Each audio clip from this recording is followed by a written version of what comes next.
삼성전자의 갤럭시 Z5 시리즈가 상당한 인기를 끌고 있습니다. 갤럭시 Z4까지 시장성 실험을 끝낸 삼성전자가 Z5를 통해 그동안 준비해왔던 폼팩터 혁명에 드디어 도화선을 당긴 모양새예요. 노태문 삼성전자 사장은 삼성전자가 이번 Z5 시리즈를 통해 얻으려는 것이 뭔지 상당히 명확하게 얘기하고 있어요. 바로 폴더블 스마트폰의 대중화죠. 실적보다 폴더블 제품을 최대한 많은 사람들이 사용할 수 있도록 하는 대중화에 우선순위를 두고 있다. 그러면 실적은 자연스럽게 따라올 것이다. 이번 시리즈는 폴더블 대중화의 중요한 전환점이 될 것이다. 그렇다면 왜 삼성전자는 이렇게 폴더블 스마트폰을 대중화시키기 위해 안간힘을 쓰고 있는 걸까요?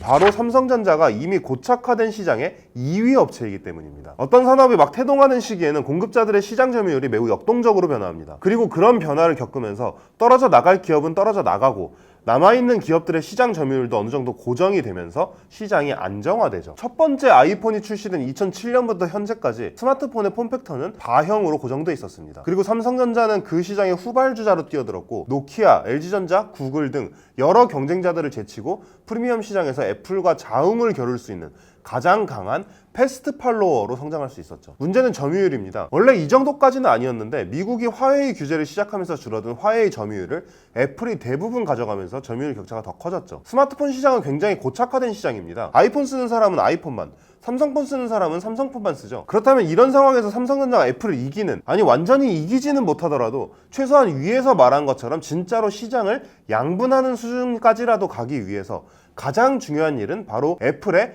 바형 폼팩터 천하를 흔드는 겁니다. 물론 삼성전자의 목표가 처음부터 바 형태의 스마트폰을 폴더블 스마트폰으로 모두 대체하겠다는 것은 아닐 겁니다. 대중들에게 프리미엄 스마트폰을 살 때 폴더블 스마트폰이라는 옵션도 있다라는 것을 확실히 각인시키는 것, 이게 삼성전자의 단기적 목표일 겁니다. 그런데 여기서 재밌는 점이 있습니다. 바로 삼성전자가 훨씬 더 고사양인 폴드 시리즈보다 상대적으로 저사양인 플립 시리즈에 힘을 실어주고 있다는 거죠. 삼성전자는 그동안 디스플레이가 작고 성능이 안 좋은 플립 시리즈보다는 폴드 시리즈에 방점을 찍어왔습니다. 아무래도 폴더블 디스플레이의 가장 큰 장점이 평소에는 일반 스마트폰 크기지만 펼치면 대화면이 된다는 것이니까요. 펼쳐봤자 일반 바형 스마트폰 크기에 불과한 Z 플립 시리즈는 폴더블의 장점을 제대로 살리지 못한다고 봤던 거죠. 그 결과가 갤럭시 폴드 Z, 갤럭시 폴드 Z2의 흥행 참패였습니다. 삼성전자는 생각했죠. 우리가 뭔가 잘못 생각하고 있었던 것이 아닐까? 그리고 Z3 시리즈에서 삼성전자는 플립 시리즈의 가능성을 봤죠. 실제로 Z 플립 3는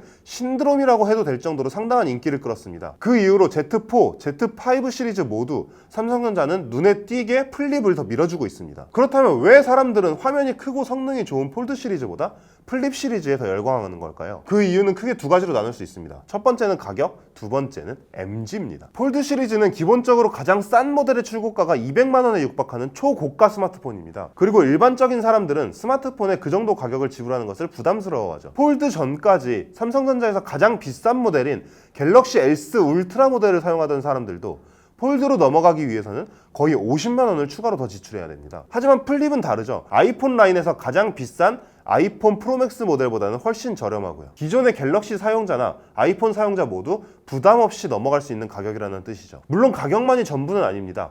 가격이 전부라면 아이폰 시리즈 중에 최고가 라인인 프로맥스 모델이 그렇게 날개 돋친 듯 팔리는 이유를 설명할 수 없겠죠. 그래서 두 번째 이유가 필요합니다. 최근 1020 세대에게 아이폰 선호도가 갤럭시 선호도보다 압도적으로 높다는 이야기는 이미 너무 많이 알려진 얘기죠. 심지어 이재용 삼성전자 회장의 딸도 아이폰 사용했었다잖아요. 플립 시리즈로 넘어왔다는 얘기도 들리긴 하지만요. 하여튼 문제는 이게 우리나라만의 얘기가 아니라는 겁니다. 글로벌 시장에서도 젊은 소비자들이 아이폰을 훨씬 선호한다고 해요. 파이낸셜 타임즈는 최근 이렇게 얘기했죠. 2019년까지만 하더라도 미국 시장에서 애플의 점유율이 35%였지만 2022년 이후 50%를 웃돌게 된 건 Z세대 영향 덕분이다. 미국의 젊은 세대는 아이폰을 이용하지 않으면 또래 친구들 사이에서 소외될 수 있다는 두려움을 느끼고 있다. 노태문 삼성전자 사장 역시 현재 갤럭시 제품 선호도는 연령별로 차이가 있는 건 사실이라고 인정하기도 했습니다. 이런 상황에서 삼성전자는 Z 플립 3의 선전에 주목할 수밖에 없었을 겁니다. 어떻게 보면 삼성전자에서 거의 최초로 아이폰 사용자들을 삼성폰으로 넘어오게 하는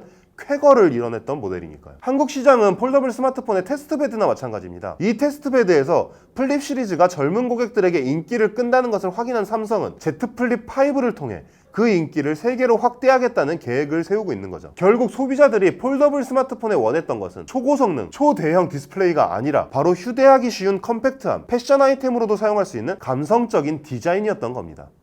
그렇다면 여기서 궁금해집니다. 과연 삼성전자의 이런 폼팩터 혁명은 성공할 수 있을까요? 그리고 이 폼팩터 혁명을 성공시키기 위해 삼성전자에게 가장 절실한 것은 무엇일까요?